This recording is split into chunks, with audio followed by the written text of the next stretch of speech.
and gentlemen, honorable members of Congress, the President of the Republic of the Philippines, Rodrigo Roa Duterte.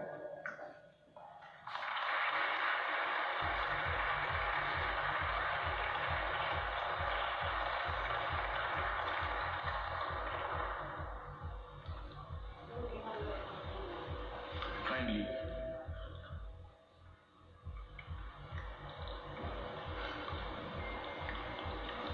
Senate President Vicente Soto III and the honorable members of the Senate, House Speaker Alan Peter Cayetano and the honorable members of the House of Representatives, Vice President Maria Leonor Robredo, former Presidents Joseph Ejercito Estrada, Anduria Macapagal Arroyo, Chief Justice Diosdado Peralta, and the Justices of the Supreme Court, His Excellency Munter Mahfoud Salim Almadre, and the esteemed members of the Diplomatic Corps, Executive Secretary Salvador Mindaldia, and the members of the Cabinet, mga mahal kong kababayan.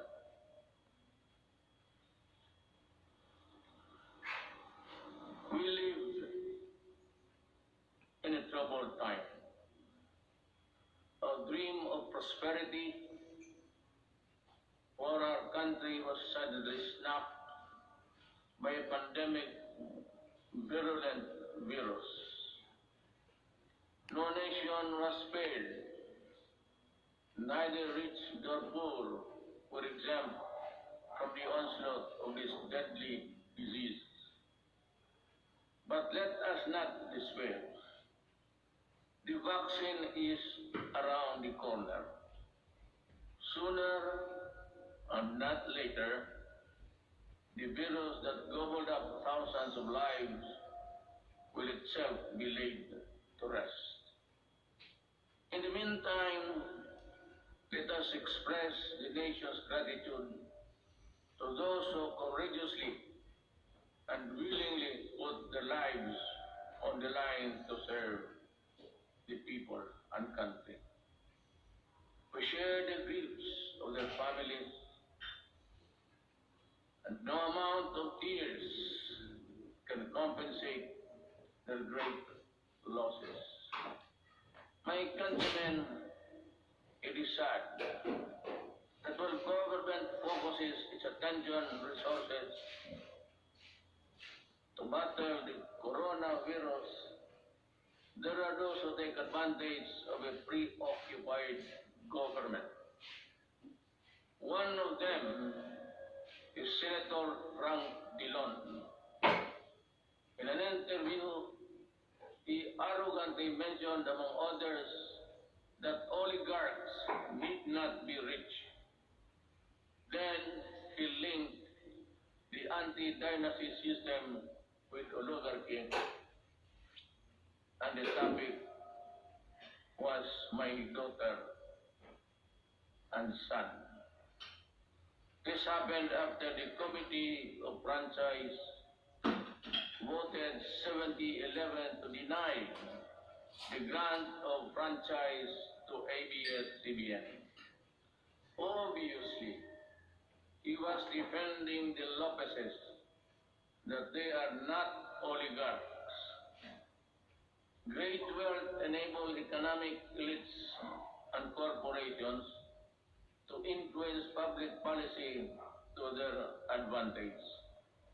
Media is a powerful tool in the hands of oligarchs like the Lopezes, who use their media outlets in their battles with political figures. I am a casualty of the Lopezes during the 2016 election. The dealers and purveyors of illegal drugs hiding in the shadow of COVID-19 have stepped up their activities. The amount of shabu valued at millions of pesos seized during police operations speak volumes of the enormity and weight of the problem that we bear. The corrupt, the grafters, and the influence peddlers also take advantage of their fear and confusion that coronavirus generates the financial and material assistance of government to the unemployed, the sick, and the destitute, running into billions of pesos, are not spared from corruption and ineptitude. Even the donations for well-meaning private persons are skimmed before reaching their intended beneficiaries. It is like snatching food from the mouths of the babes. The profiteers, overpricers, and the corrupt felons must be laughing while they stash their dirty monies, but not for long. They cannot outrun the long arm of the law. In these regards, the words of former President Ramon Magsaysay ring fresh and relevant today as the day they were said decades ago. He said, "We need men of integrity and faith like Rizal and Del Pilar, men of action like Bonifacio, men of inflexible patriotism like Mabini. We need their zeal, their self-reliance, and their capacity to work, their devotion to service, and their ability to lose themselves in the common cause of building a nation. If we allow greed and self-interest and ambition to rule us, then as stated by one prominent physician, we will be left with nothing better than the lesser evil instead of the greater good." In my inaugural address 4 years ago, I said that no leader can succeed at anything of national importance without significance unless he has the cooperation and support of the people he is tasked to lead and sworn to serve. The efforts and resources which we poured out produced the momentum needed to bring our country closer to our goals. Suffice it to say, we made significant strides over time. Over 4.3 million poor families benefited from the Pantawid Pamilya. Over 92.2 million beneficiaries received subsidies under the unconditional cash transfer program. We also made available tertiary education and universal health care. Public utility drivers were given assistance to the Pantawid Pasada program. There are complaints that some drivers did not receive any assistance at all. I have directed the SWD and DIRG to look into this. I welcome the passage of the law postponing the barangay and sangguniang kabataan elections. The postponement saved much needed government funds and ensured the implementation of projects under the current barangay officials. In the hindsight, it also saved us from holding the polls while we dealt and continued to deal with the pandemic. The Malasakit Centers Act has proven to be a great help to our less fortunate citizens needing medical services to one-stop platform in government hospitals. We commend the initiative and work of Senator Bongo in this regard, as well as other significant pieces of legislation as of today. There are 75 malasakit centers serving Filipinos all over the country. These centers will be of great help in ensuring that our people remain healthy and resilient during these challenging times. The Salary and Standardization Law of 2019 increases the salaries of civilian government workers. I hope that this law will inspire our government workers to perform better and encourage young, brilliant citizens to join public service. I appreciate the law of establishing the National Academy of Sports. We can now give our deserving student athletes the training and the support they need to excel in their chosen field of endeavor. With the commitment of key members of Congress, the Executive Department, the FISCO, or the Philippine Sports Commission, and the Philippine Olympic Committee, we're bound, together with our ambition, to host the 30th Southeast Asian Games. Our athletes prevail.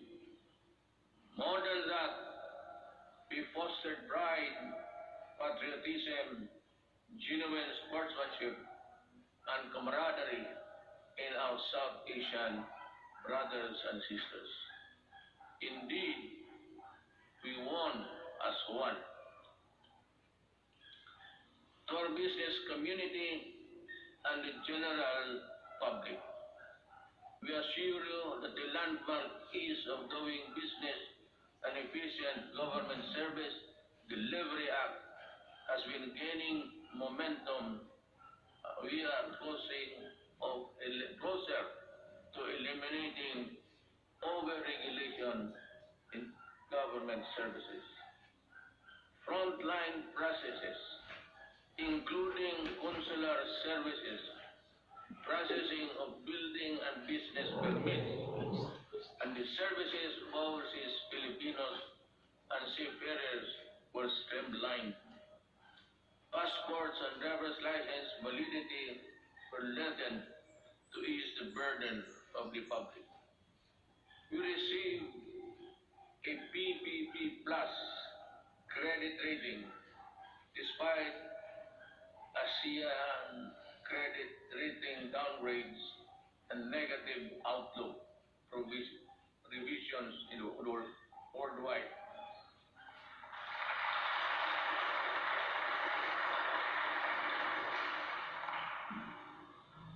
The Japan Credit Rating Agency upgraded us from BBB plus to A minus last month.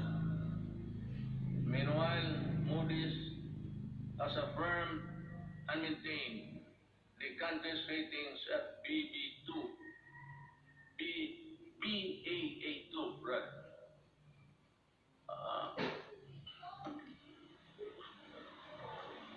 To understand, because with the light I have, mine eyesight is not as good as new. Our fiscal position is strong, our economic fiscal management prudent, and our banking system robust. We are in a better position to weather the crisis caused by COVID-19 global pandemic. We have accomplished significant infrastructure projects under the Build program.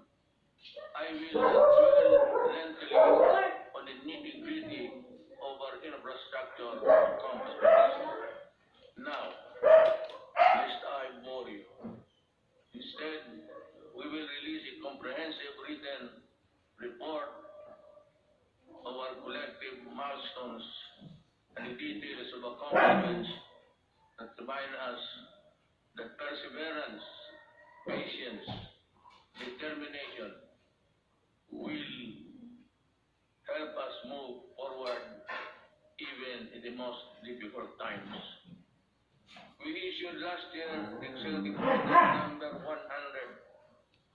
establishing the Diversity and Inclusion Program as national program of the government. We want to end discrimination of persons on the basis of age, disability, ethnicities, sexual orientation, and gender identity and expression, and other character traits.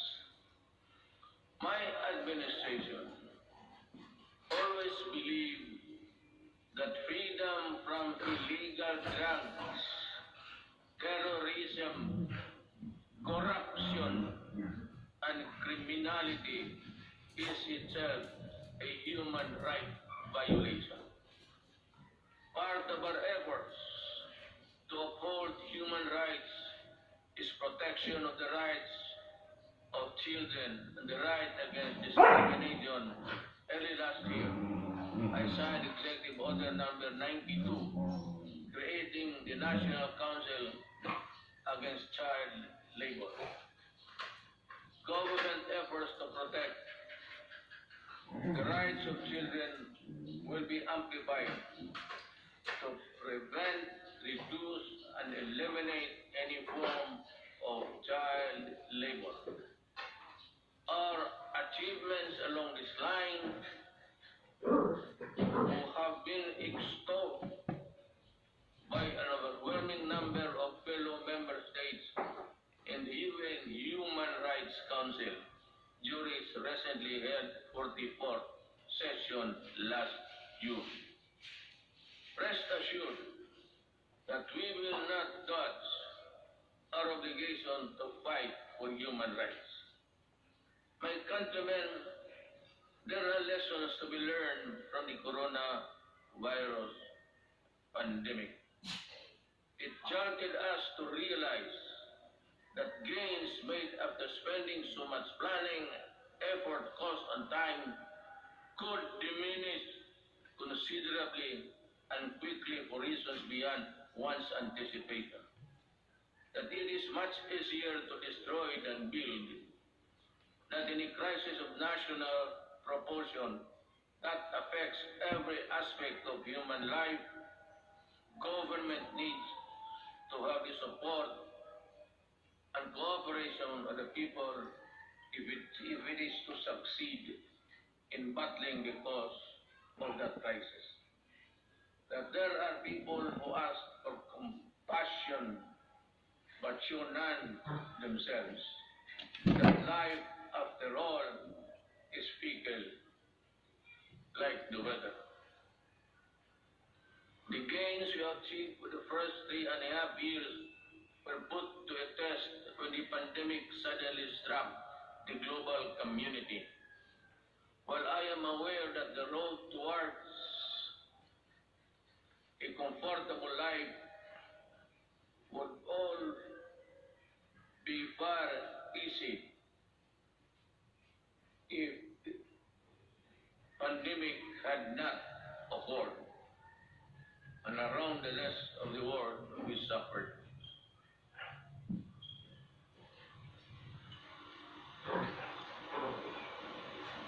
The global scale and socio-economic impact of COVID-19 pandemic has been unprecedented. Yet, in the throes of its global emergency, we have been able to withstand the headwinds generated by this coronavirus. In this regard, I would like to express my gratitude to all those who made possible the steady supply of food, water, basic utilities of our households.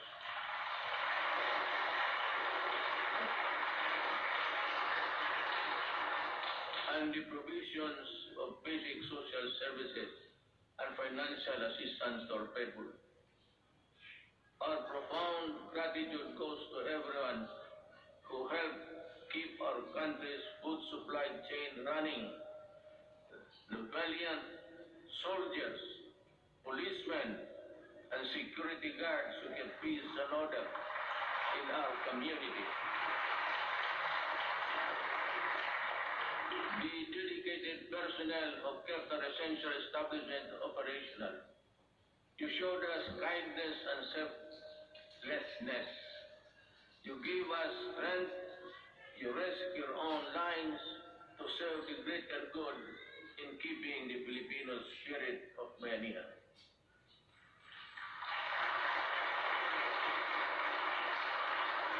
I also thank the men and women of the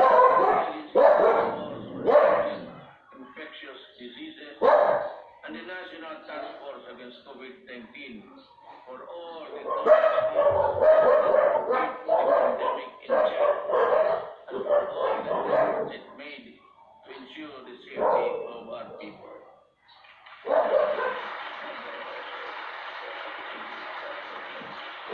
Recognize the efforts of the local government units and initiated their own response measures to contain effects of COVID-19 and its impact to their constituents have been impact to its constituents. The shadow says it's a period. I know exactly the difficulties you are undergoing. I pray that the officials of each LGU in our country, from the barangay to the autonomous regions, would set aside partisan politics and selfish interest to do what is right and good for all. Likewise,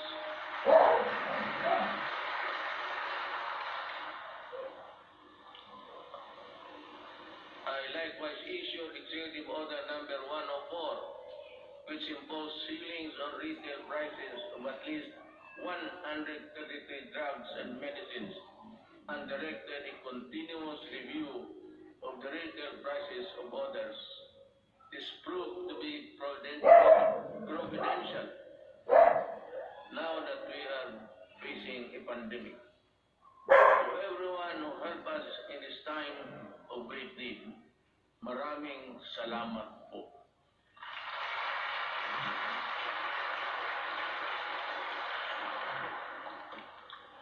Let me say that the strength of a nation rests in the hands of the people acting as one with government. In the pursuit of common goals and objectives, when the pandemic struck, I decided to prioritize life over other considerations according to experts. The intervention that the government had put in place prevented as much as 1.3 to 3.5 million infections. To me, even if the numbers were much lower, it would still be and would have been worth the sacrifice we made.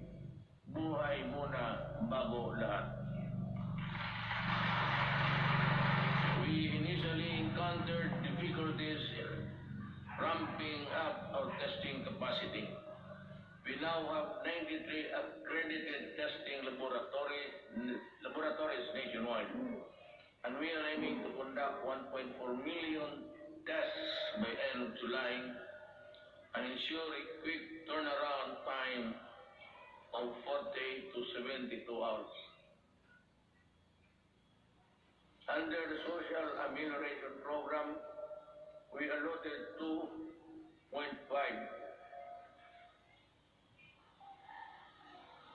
billion to 2 million billion for poor and low-income households who were affected during this pandemic, who thrive on a no work, no pay arrangement. Admittedly, our implementation of the Social Amelioration Program was not perfect, and some opportunities opportunists turn crisis into opportunity. We will catch up with you sooner than you think. We came up with the COVID-19 Adjustment Measures Program, extended financial assistance to over 650,000 affected individuals in the formal sector, 110 OFWs abroad, and almost 83,000 repatriated OFWs were also provided temporary wage employment to displace marginal workers through the Tupad project. Our indigent senior citizens were also provided with a stipend for the rest of the semester of the current year. The sudden emergency stretched government resources to its limits. In response to the Office of the President, worked closely with Congress for the quick passage of the Bayanihan to Heal as One Act. May I again reiterate my thanks to you, the men and women of Congress, for the effort you invested in passing that law. I hope that we can get some or the same treatment of clarity, purpose, and the fastness to support the passage of the Bayanihan Recover to Act as One, which is supplement funds for recovery and response against the impact of COVID-19 pandemic. We must facilitate the country's economic recovery. I call on Congress to fast-track the passage of the proposed measure, such as the Corporate Recovery and Tax Incentives Enterprises or CREATE Act. This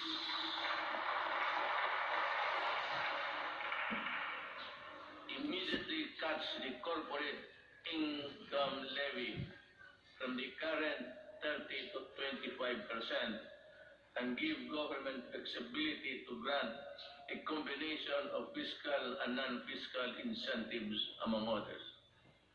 The financial institutions strategic transfer, or first up, will set up mechanisms allowing banks and other financial institutions to dispose of and transfer non-performing assets and loans to asset management companies similar to the special purpose vehicles. Our economic monitors have seen infrastructure investment as an effective tool to help spur high growth, attract investments, create jobs, and achieve financial inclusion for all Filipinos. The DBP has resumed the construction of the North Luzon Expressway Harbor Link, the NLEX-SLEX connector, the Cavite-Laguna Expressway, the Metro Manila Skyway Stage 3, the R1 Bridge Project, the Tarlac-Pangasinan-La Union Expressway Project, and the Subic Freeport Expressway Project, to name a few. To realize the maximum benefit from the country's investments, the infrastructure projects under the Build program, which are labor and capital intensive, and not mere springboard to the country's swift recovery pandemic. They are economic benefits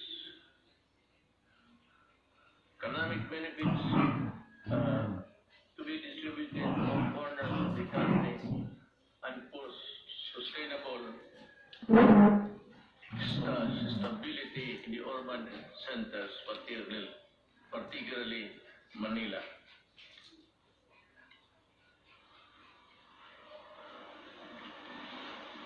The TESTA launched online mode of of livelihood and skills training. There are 71 free online training to help upskill trainees for the right opportunities. I asked Tesla to come up with special training programs to retool our OFWs so they can find employment opportunities here and at home. I am also calling on the check for scholarship programs for the qualified dependents of our OFW. I direct the Department of Agriculture and DTI to come up with the agribusiness and entrepreneurship projects to help displaced OFWs rebuild their livelihood. Further, I ask the Land Bank and other government financial institutions to continue providing low interest loans to our OFW. Sa mga kababayan ko na naghihirap sa ibang bansa, nandito na ang inyong gobyerno para matulungan kayo at inyong mga pamilya, lalo na sa panahong ito.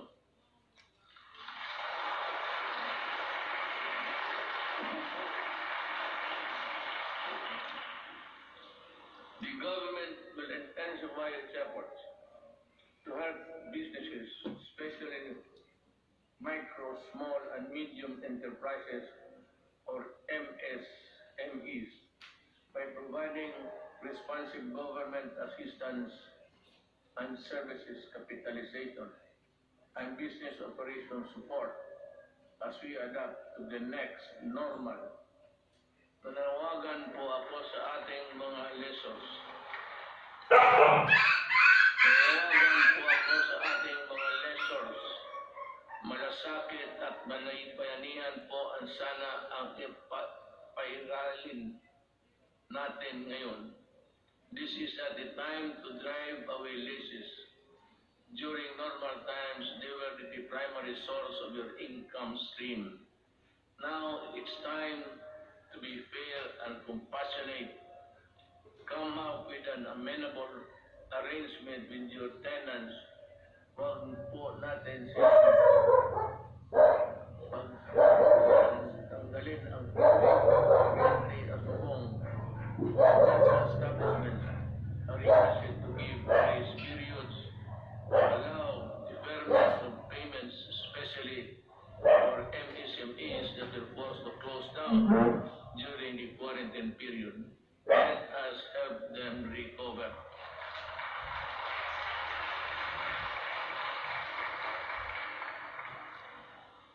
We pump prime the recovery and rehabilitation of the MSMEs.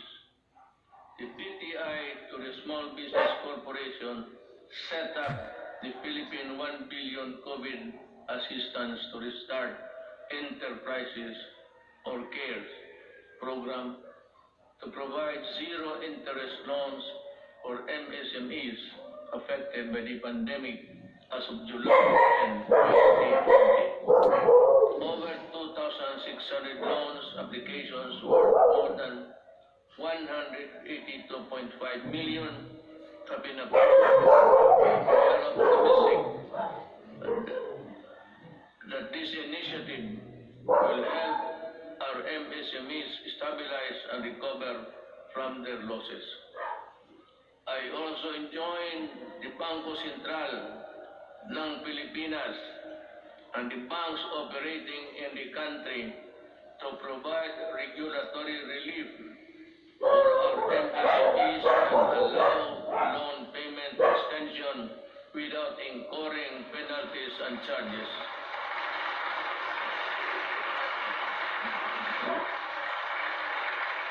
We need your help to prevent the collapse of companies saddled with accumulated amortization and payables caused by closure of their businesses at the height of the state quarantine periods.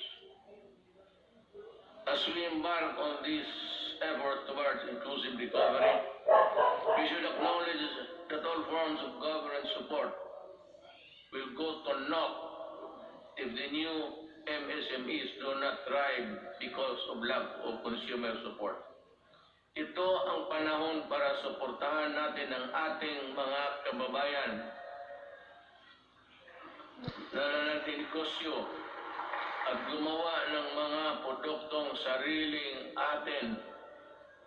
In the same manner, in tourism and recreation industries, which are among the hardest hit by the pandemic, count on our full support while we slowly try to put the fun back in your local travels.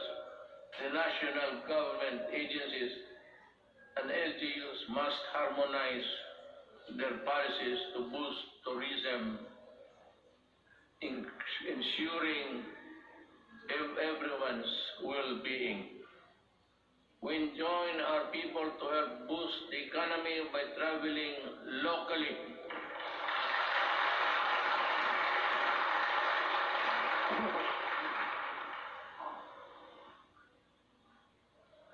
Local na lang. Once the necessary system are in place,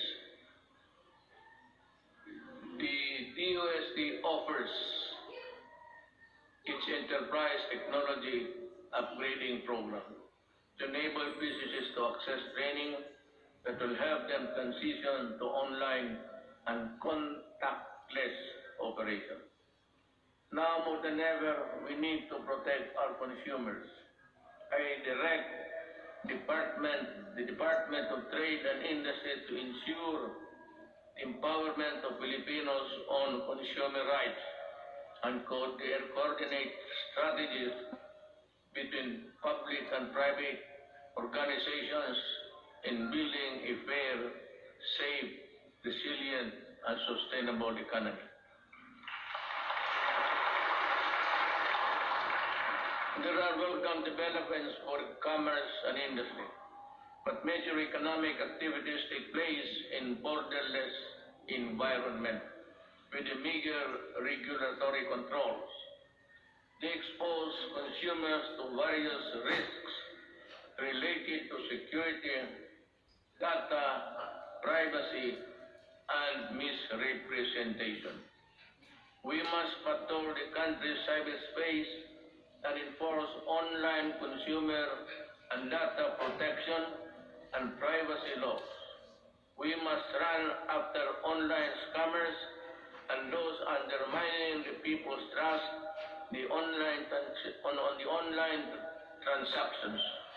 We must continue to protect Filipinos in the normal and remind the world that we are responsible stewards of data. I am committed to protect both physical and digital lives of our law-abiding countrymen.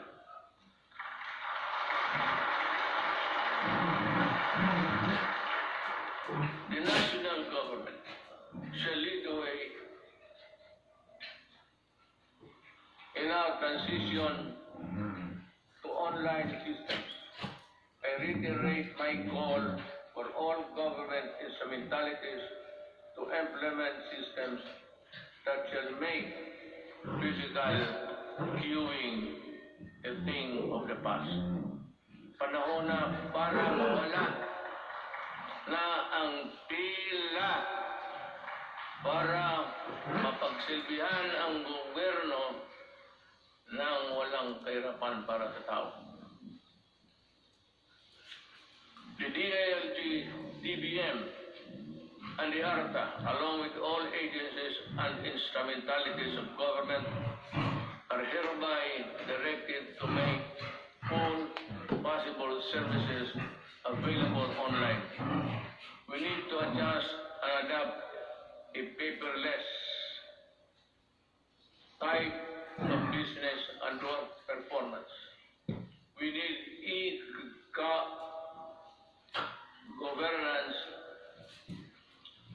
e-governance our people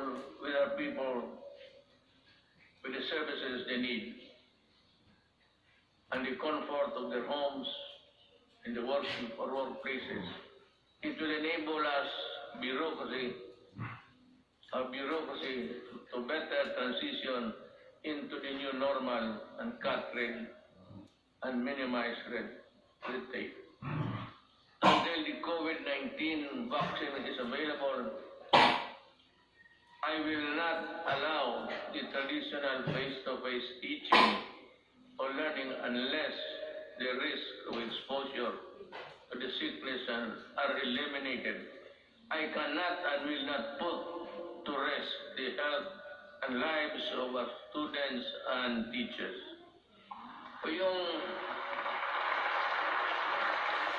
About 2 weeks ago, I seem to have said that I would allow the face-to-face classes to resume.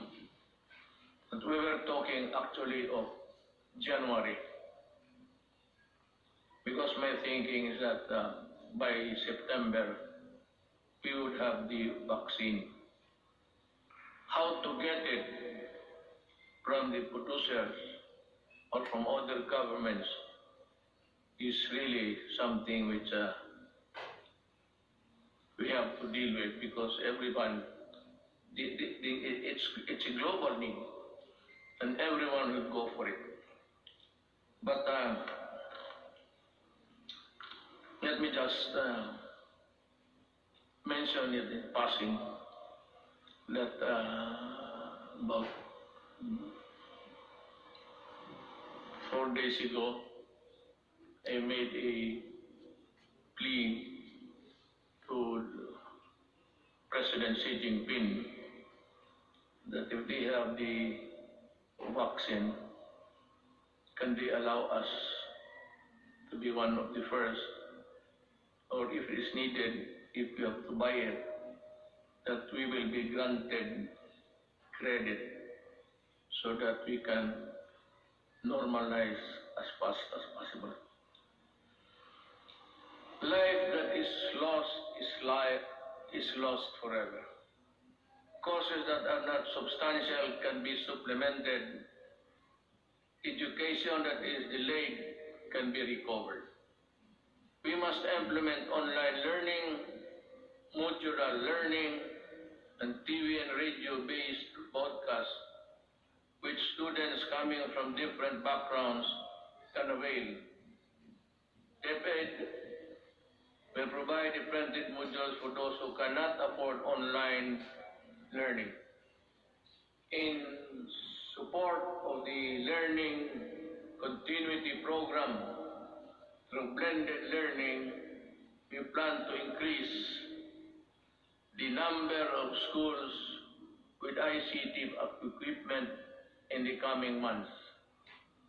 The DepEd and the DITC are building up the public education network or PEN that will connect all public schools and DepEd offices nationwide.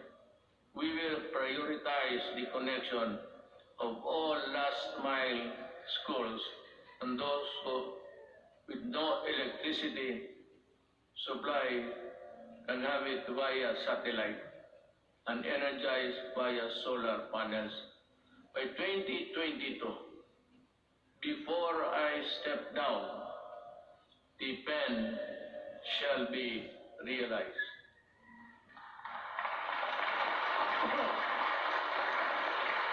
I'm referring to the program. I will do it. TV frequencies reverted back to government for whatever cause or reason shall not be used exclusively to the exclusion of other persons or other dummies to cope up with the demand of the next normal. This will be used to provide uninterrupted quality education to our children in our shift to e-learning. I am directing Secretary Guevara, Secretary de la Peña, and Secretary Unasan, in collaboration with Secretary Briones and Secretary Avisado, together with Secretary Dominguez, to come up with an integrated program and implementation mechanism to ensure that these TV frequencies are fully utilized by government through the facilities of the PTV4 for the utmost benefit of the Filipino people.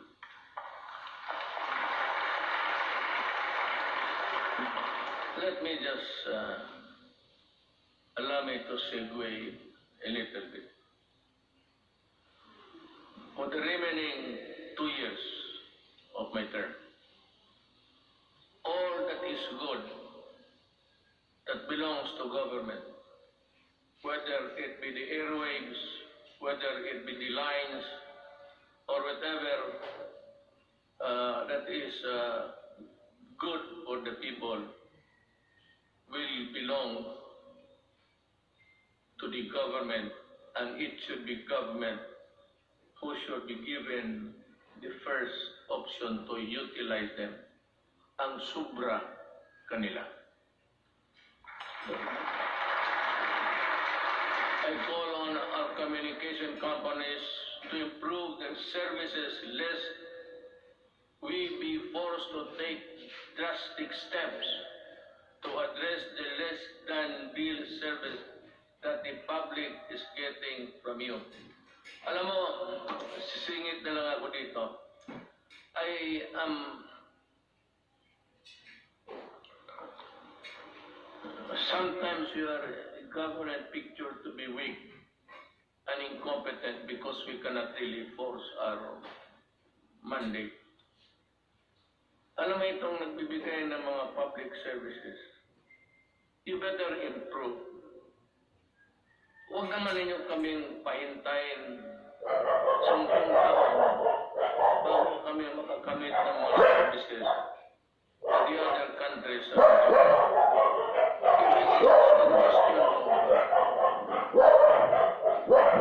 Capitalization or refusion of money.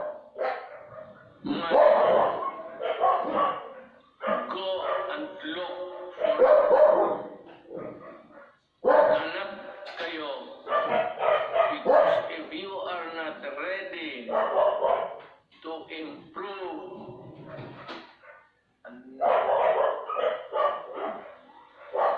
I might just as well all of you revert back to the line telephone at kukunin ko yan, i-expropriate ko sa gobyerno.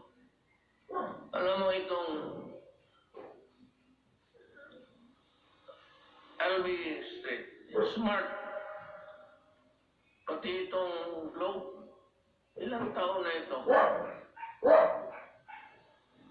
At ang sagot palagi sa akin, the party cannot be reached.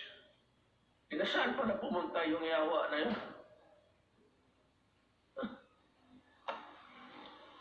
Eh kung ganun lang naman ibigay ninyo sa amin, we are a republic, a sovereign country. Bear that in mind, because the patience of the Filipino people is reaching its limit. And I really want to articulate the anger of the Filipino people. And you might not want what I intend to do with you. Kindly improve the services before December. I want to call Jesus Christ to Bethlehem. Better have that line cleared.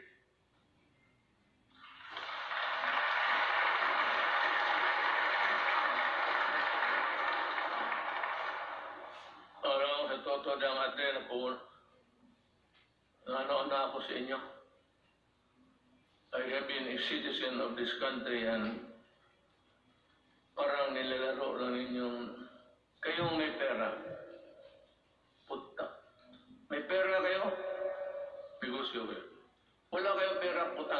kayo dito. You give us half bills, half cook transactions, lousy service. Tapos ang tao nagbabayad. Tell us now if you cannot really improve on it. Because I will work by December. I have 2 years. The next 2 years will be spent improving the telecommunications of this country. Without you, I will find a way. I will talk to Congress and find a way how to do it.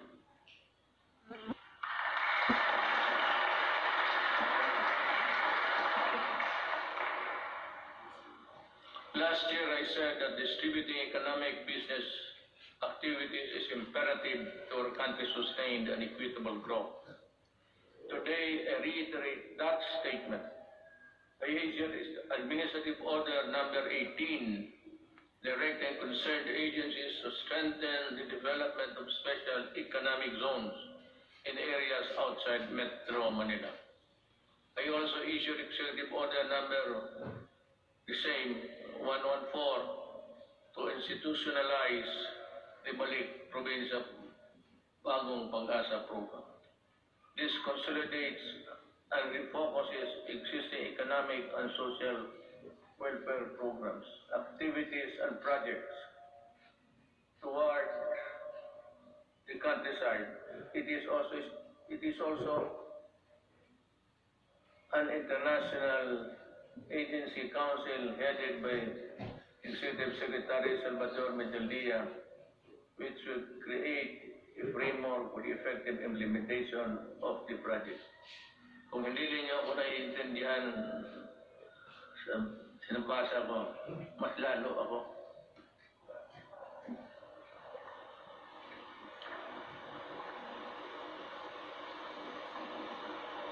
In 2021, we aim to increase access to healthcare services by continuously hiring and deploying more than 20,000 health professionals.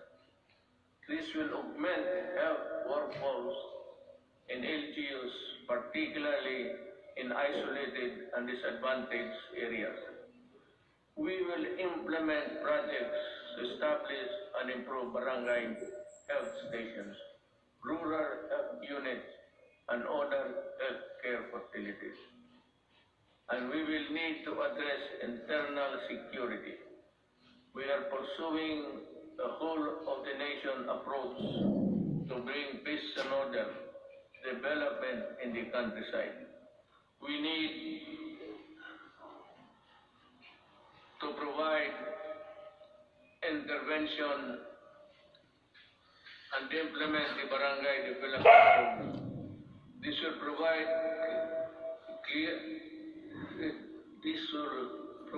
cleared and threatened communities. This refers to a program where the armed forces would play a vital role in the One Nation approach. This is what simply is meant by this. And that every agency of the government, including the armed forces of the Philippines, should participate. And I am aware of the skirmishes and the assassination of our soldiers. And I said, correct this so that we can proceed with the barangay implementation as fast as possible. We have made significant strides in the past 4 years, but we need the support of local government leaders. We need your help to implement the barangay development program. Certain sectors express concern when I declared martial law in Mindanao and its extension 3 times. But 2019 ended without my office requesting any further extension. Martial law in Mindanao ended without abuses by the civilian sector by the police, by the military, and only because this time I know that they know how to love the country. I thank Congress for the support to this administration programs. Congress has been very productive, but much more remains to be done. You know, actually, my speech, if you follow it carefully, it's all a plea to Congress to do this, to do that, to make a law or craft a whatever. And this one, I strongly urge Congress to pass a law establishing the Department of Overseas Filipinos, solely on addressing the concerns of Filipinos abroad and their families. I reiterate the swift passage before this. Kawawa kasi itong ating mga overseas. If it's only an office there in the Labor Department, they are over war or for whatever reason, their needs, their pleas are not really attended to with dispatch and with care. OFW, pati itong ano ngayon, ito yung sinabi ko kanina, I will go for it. We will need it to help them. I reiterate the swift passage of a law reviving the death penalty by lethal injection of crimes specified under the Comprehensive Dangerous Act of 2002. I did not hear so much clapping, so I presume that they are not interested. Wala kang...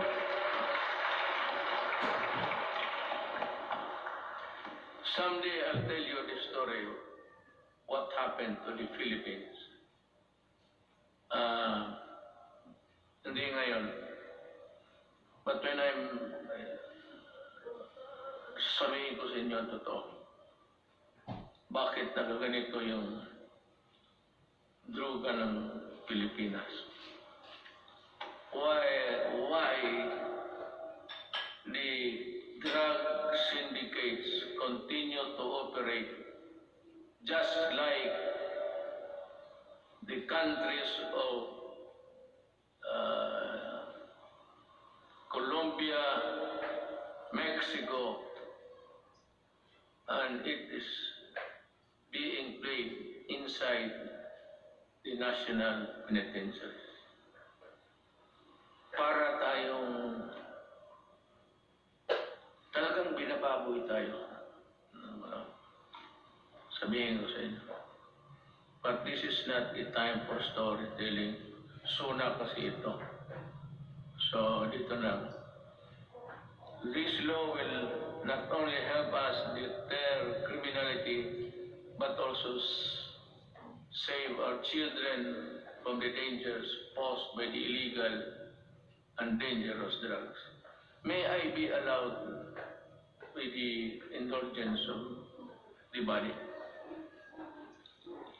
Itong bakit talaga ako galit sa droga. Let us make this a semi-formal speech. Alam mo kasi, 5 pamilya members o 6 or 7, pagka bumagsak yung tatay to drugs, the family crumbles.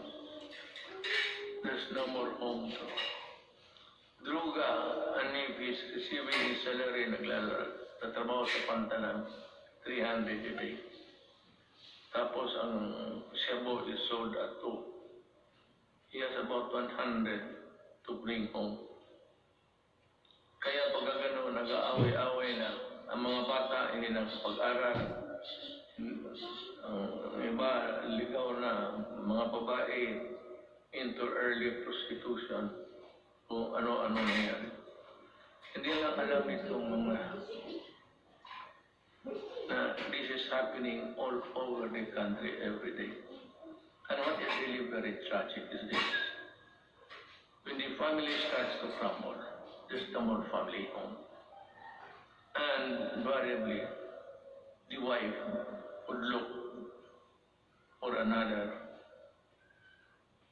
husband would look for a job, usually easily doon sa abroad.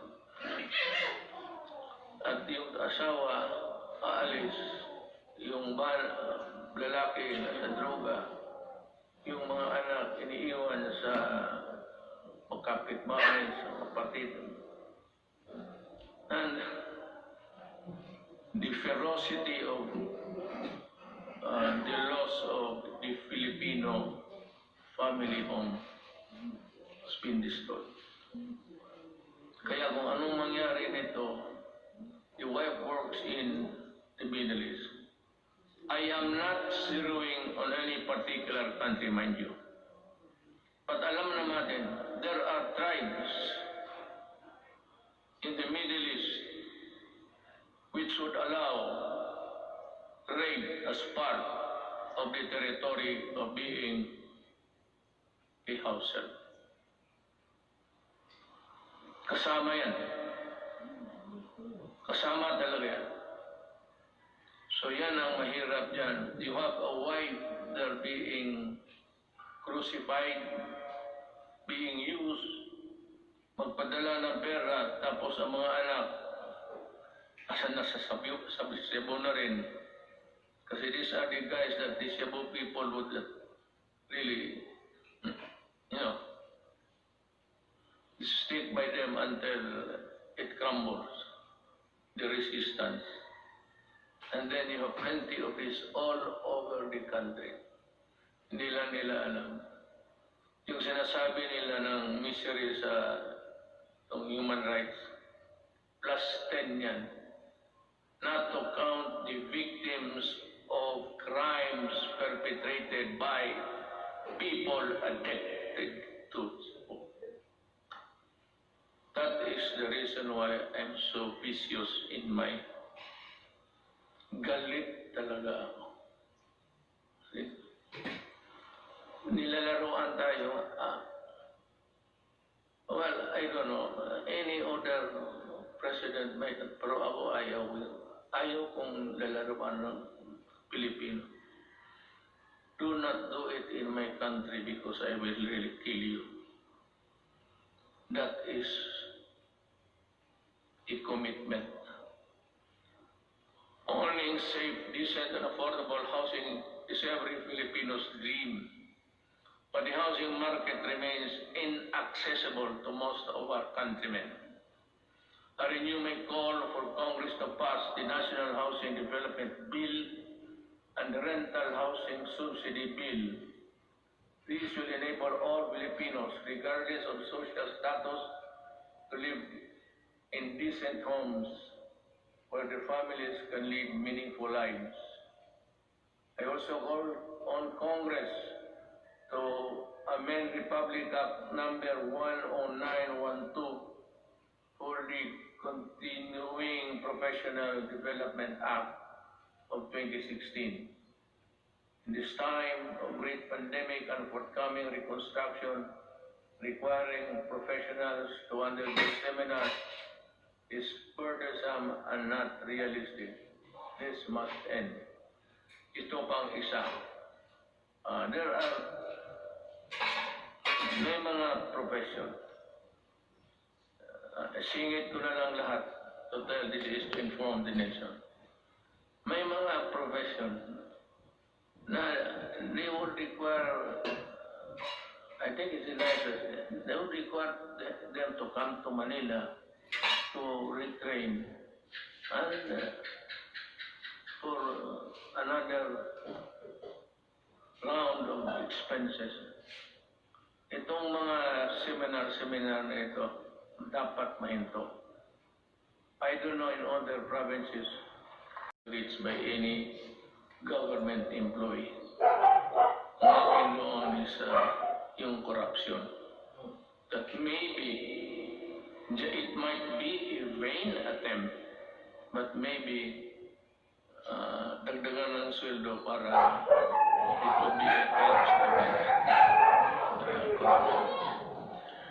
We must also modernize the Bureau of Fire Protection and the Bureau of Immigration with urgency.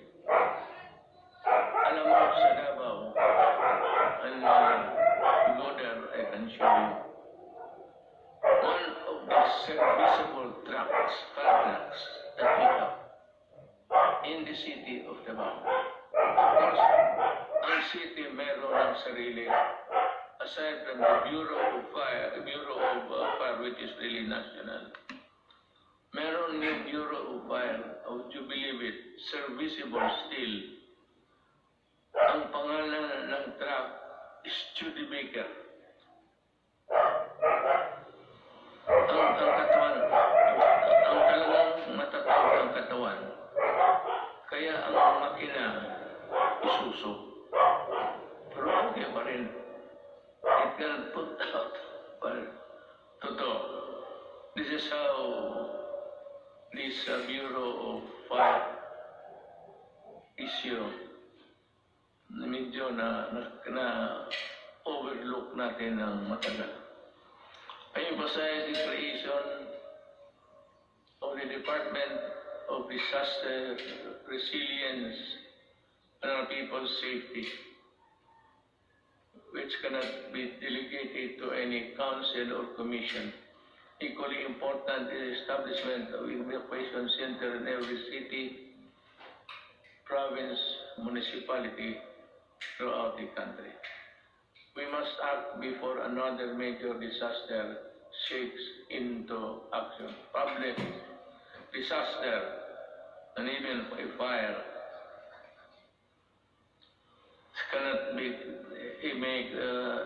be made a study for projection when the earthquake would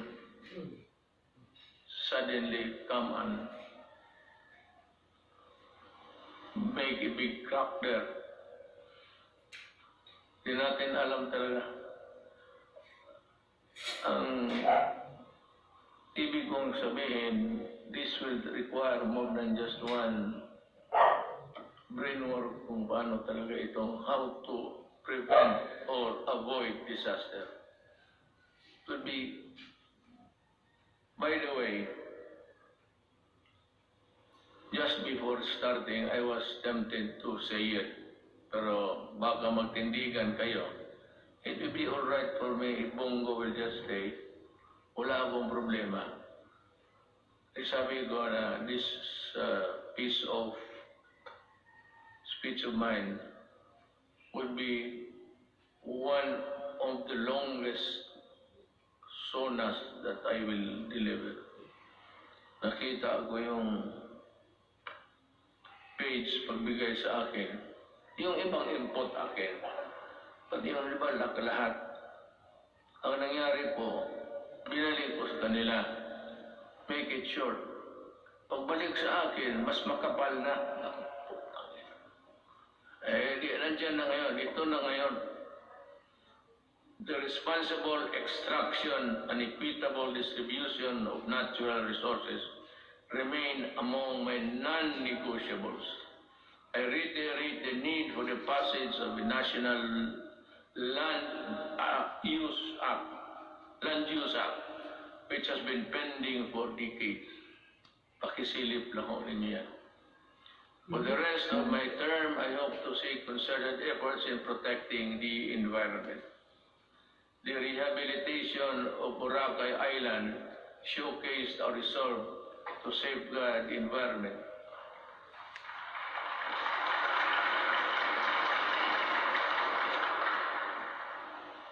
Boracay is doing well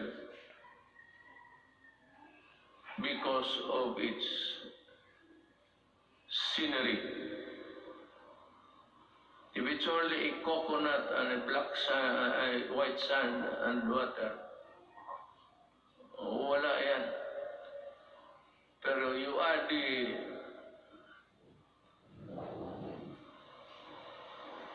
the visitors there, then it becomes a very tempting destination.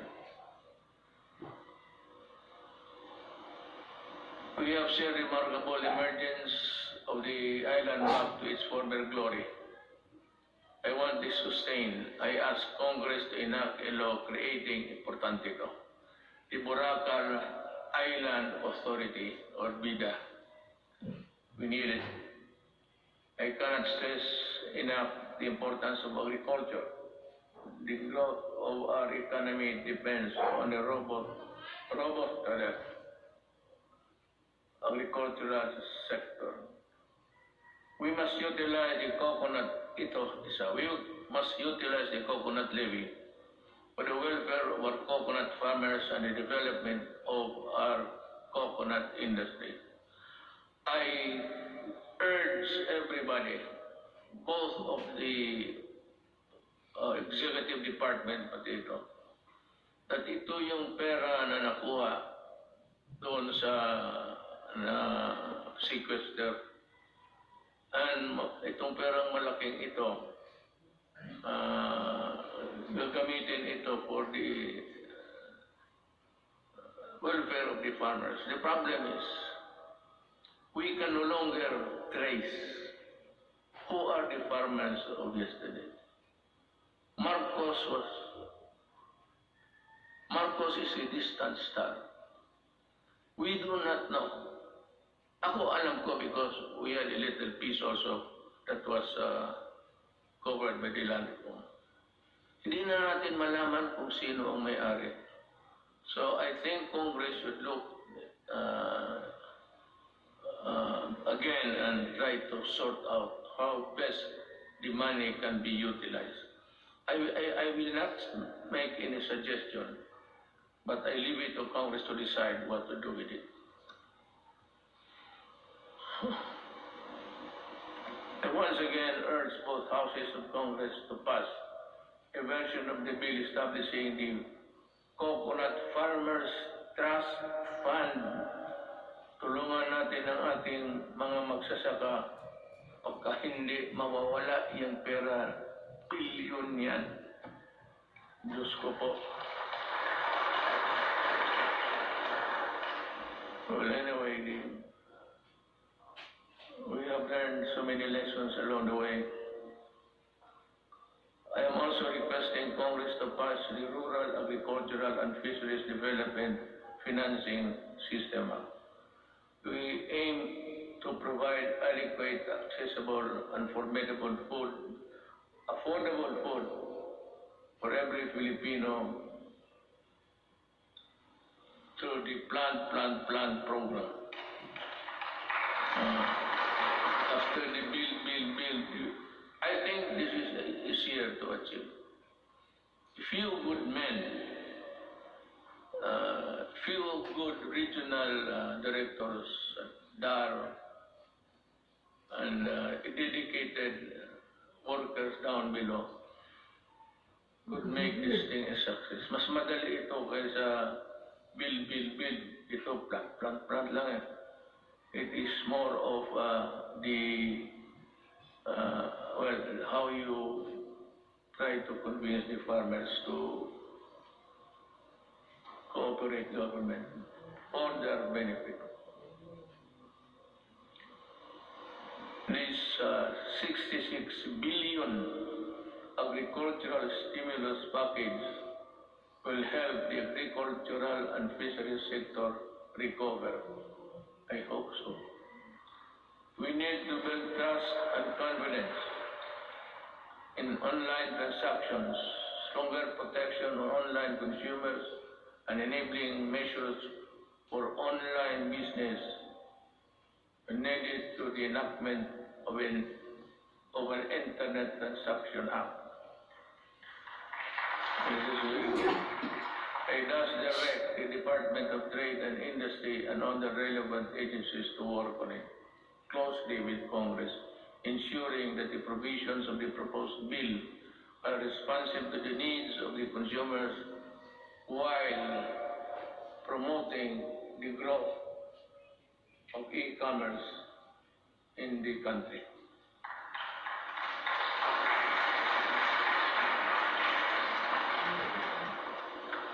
If you are tired of clapping, you just say so I can make a shortcut. Pagbilisan lang. On the path of better governance, we travel with other partners, both old and new, have helped bolstering the antiquated public health system for bringing home a load of Filipinos overseas, for filling in supply gaps for crucial medical supplies and equipment and staple food. For these and many more, the Philippines, thanks to all friendly nations, we will never forget your kindness and your timely support.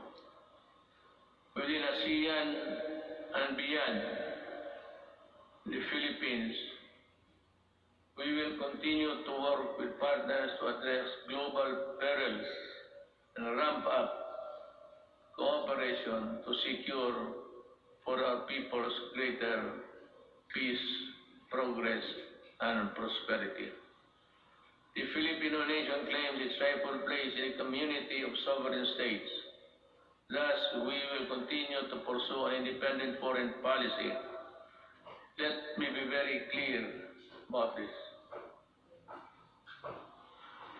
May I cut my prepared speech?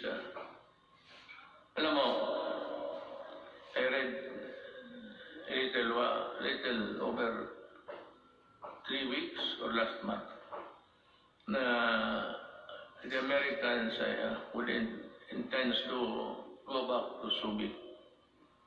I'll just put on record my thoughts.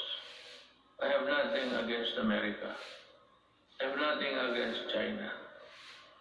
But if you put business here, you double the spectacle of a most destructive thing. Just like Manila during the Second World War, during the retaking of this city, one of the most devastated cities in the world.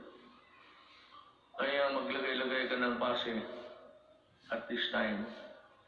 This will ensure if war breaks out, because there would be atomic arsenals brought in.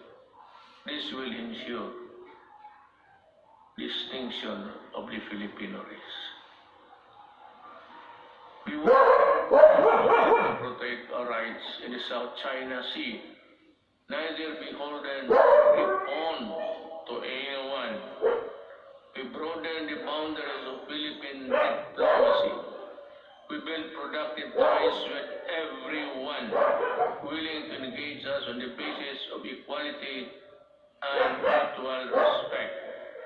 And we redefined our relationships with our most important partners, placing the country in a far better position to advance our interests in an evolving regional order and emerging global problems. Now, plenty of critics, both sides, claim about nothing has been done to retake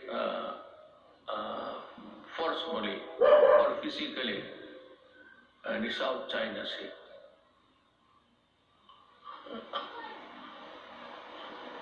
Alam mo, unless you are prepared to go to war, I would suggest that you better just call off and treat this, I said, with the diplomatic endeavors. China is claiming it. We are claiming it. China has the arms. We do not have it. So, it's simple as that. They are in possession of the property. You remember property, your lawyer property rights. They are, it has nothing to do with the Philippine laws of property. But it's akin to, they are in possession. So what can we do? We have to go to war. And I cannot afford it. Maybe some other president can, but I cannot.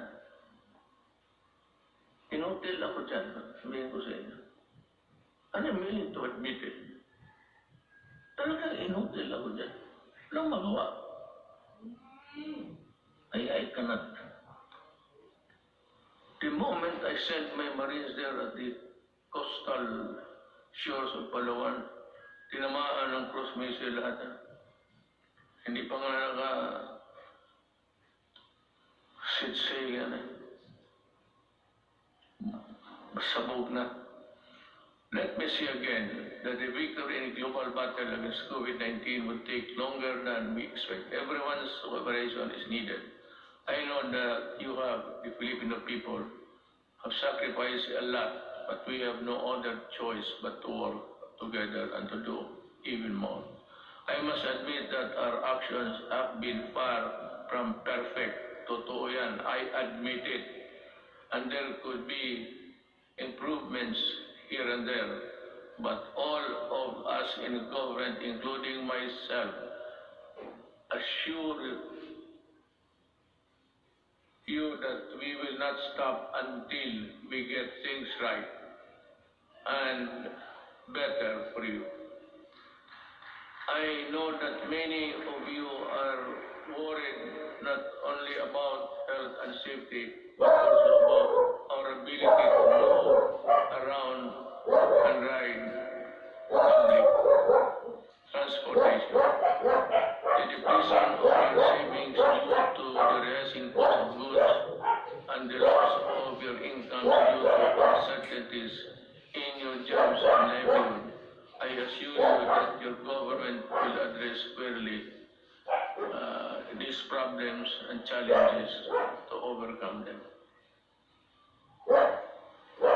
and proceed to a new normal.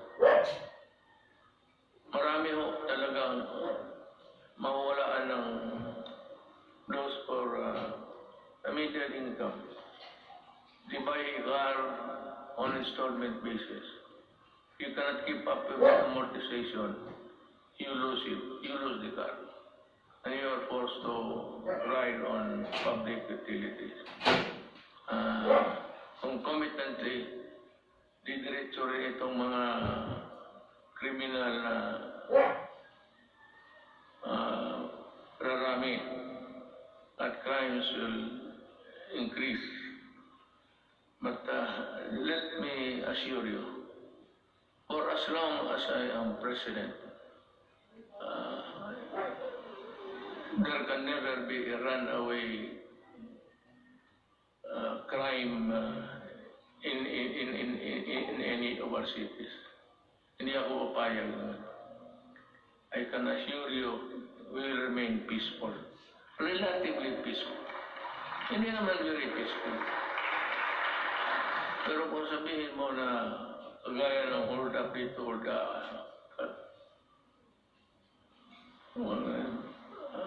alam naman nila kung anong mangyari.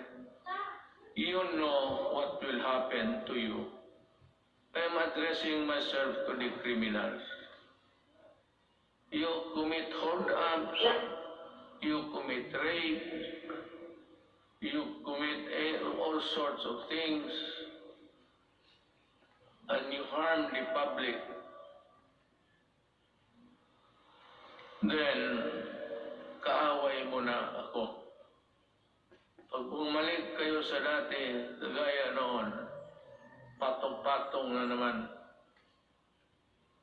ang patay dito. Sigurado, hahanapin ko kayo. Do not ever go back to your old ways. Maghanap na lang kayo ng anong ako dyan. Magtiis kayo. To open up the economy to pre-COVID-19 levels at this time is not an option because whatever good it can produce will only be gobbled up or be outweighed by the bad it will generate sometimes. Haste makes waste.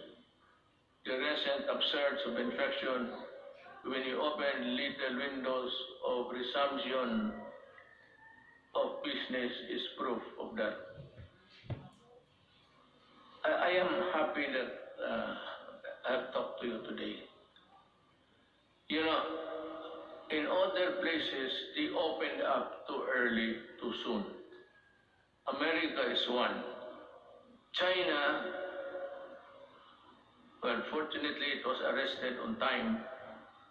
China and the rest, for those who open up, and those who do not follow the protocols of at least the World Health Organization, they are suffering.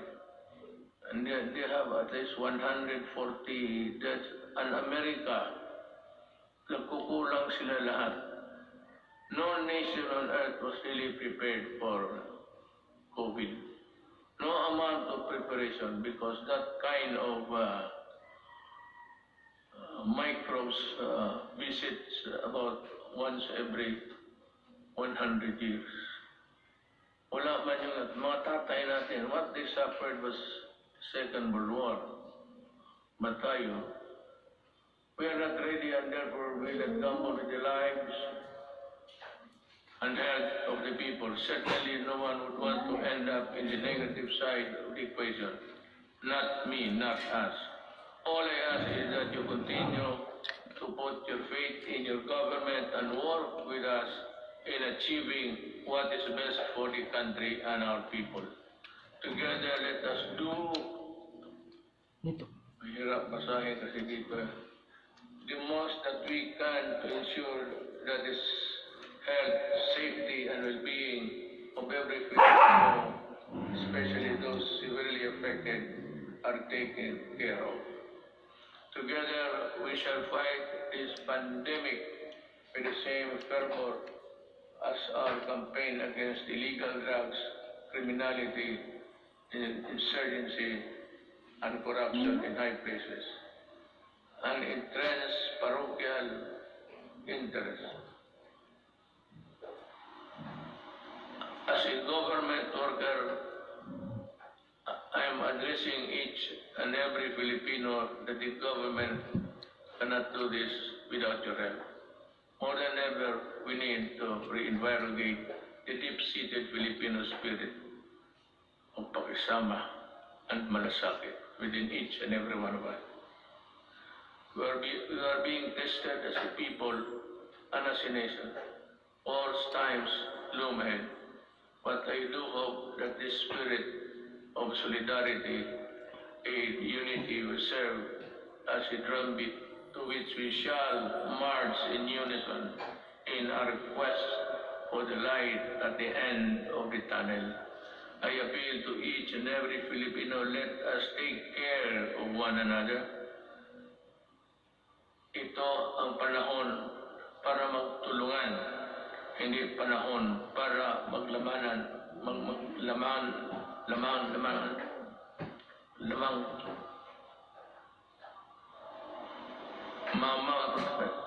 lila ko. Hindi maglamang at pagkakaisa. My faith in the Filipino innate patience, resilience, and determination to bounce back is unwavering. Let us share our blessings with those who have little and those who have none. This is the time to bring out the best in us. The woes that weigh heavily on our shoulders may bend our back, but they shall not bend or break our spirit. From the rubble of adversity, a more resilient and stronger nation, built on bayanihan and pagkakaisa, shall rise. Together we shall overcome. Before I pardon the time, time, but it was really the allotted time for my speech. I would just like to give a statement between us, Gobyerno, kung hindi tayo nakakaintindihan. You know, Drilon extended, he was defended. I would like to ask Drilon, were you a part of Accra when this contract of Ayala Water was being drafted? And why are you fumigating? Bakit kasi ikaw lang ang galit? Nasabi mo na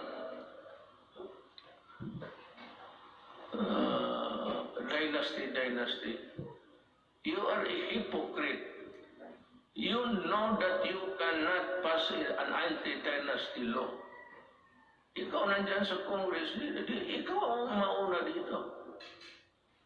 But you know, to take it against me for protecting my country is something which I really resent. Alam mo, you describe using the dictionary the synonym ng mga oligarchy.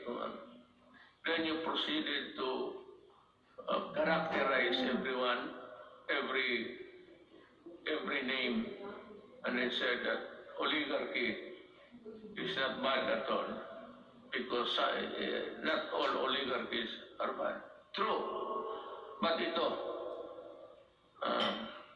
to my countrymen, the oligarchy that exists in this country is the oligarchy that existed during the Spanish time. And the Spanish lands and the friar lands and all the benefits that were passed on to the insulares who did not go up to Spain, or to the Spaniards and into them. But that was long ago. It has been forgotten. This is the oligarchy that controls the Philippines. By what? By taking control of the water and the electricity and the power. Yan ang oligarchy mo, Drilon. Wala na oligarchy dito except that they have control. Look at how can you now craft a new contract?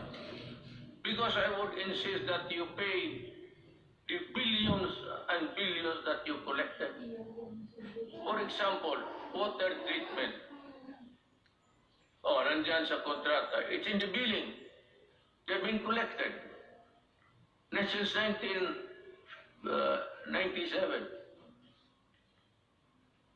Ilang bilyon na nga wala ni isa.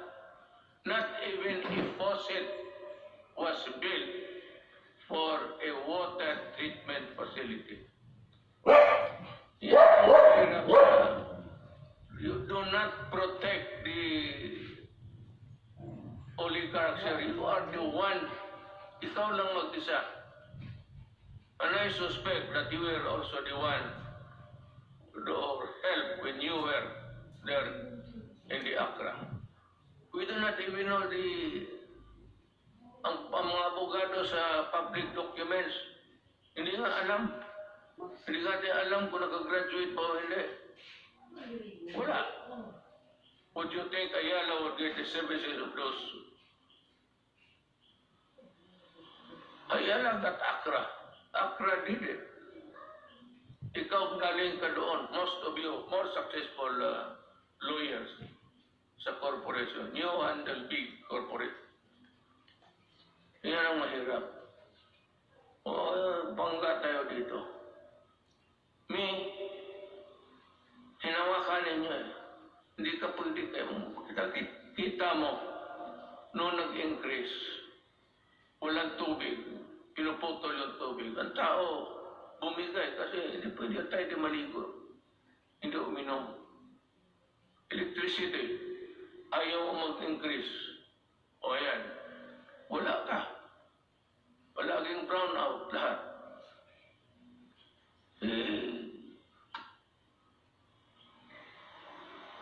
I'm sorry, but I have to say this to you. I do not like it. It's the time for it. But since it is the time for the SONA, for people to know and people to really get the facts, then, and the right of the people to be heard. Tayo na naman ang tao magsa. Hinawakan ninyo yung tubig, pati electricity. Yun ang oligarchy. Kaya ako sinabi ko noong kumpanya, corruption is not here. Yung mga customs, may mali dyan. It's there upstairs. And I was really unprovidential. Dumating yung panahon na hindi ko hiningi. Then I saw the contract. Nung nakita ko yung contract, saka yung linya na yung choice, yung linya ng it belongs to government. The best of the transmission lines, whatever, government gets it first before anybody else. Thank you. I am true.